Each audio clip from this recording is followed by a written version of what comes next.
Volatility. Most recognize that volatility usually equals opportunity, but if you don't know volatility is coming, it can often be a difficult thing to deal with. What I want to talk about today is when the volatility in one asset class likely implies an increase in volatility in another asset class. Now, specifically, I'm going to talk today about stocks and bonds, but remember, when we talk about bonds, we have to remember the rule that when bond prices go higher, yields go lower. And at the same time, when yields go higher, bond prices go lower. So what I want to show you today is when the stock market tends to turn down, so does yields, and implies higher volatility in stocks, higher volatility in bonds. Let's take a look at the charts.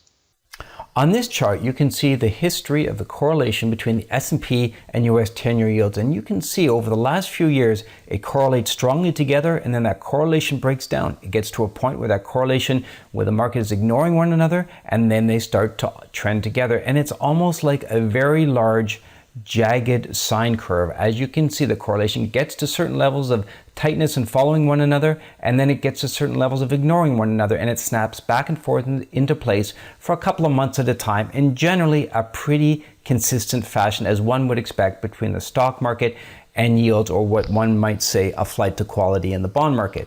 Now, what did we point out to subscribers? Well, in the fall of this year, we said that the bond market and the stock market were following each other, which is the S&P and yields following each other very, very closely. However, they were following each other so closely, it was time to think like a contrarian, that bonds and stocks were going to start to go their separate ways, break up, get divorced, and indeed ignore one another. And fortunately, that unfolded where bonds did what they did, stocks did what they did, really no correlation between them. As you can see, it fell off. So we said, is it time to watch stocks?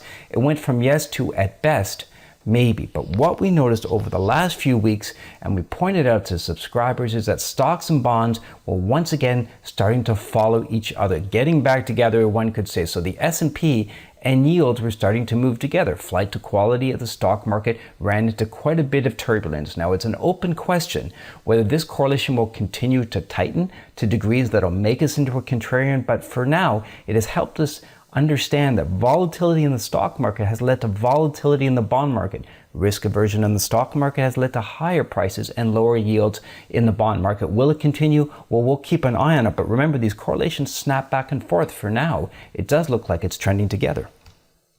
So remember, when we're talking about these kind of relationships, they don't last forever. But while they are in play, be it short term or perhaps a few weeks, it can help you understand when to expect an increase in volatility. That may help you adjust your stops. It may help you adjust your take profits, or simply in your wave count to the extent of how long the trend is likely to last. It simply adds, as always, to your probabilities and your percentages.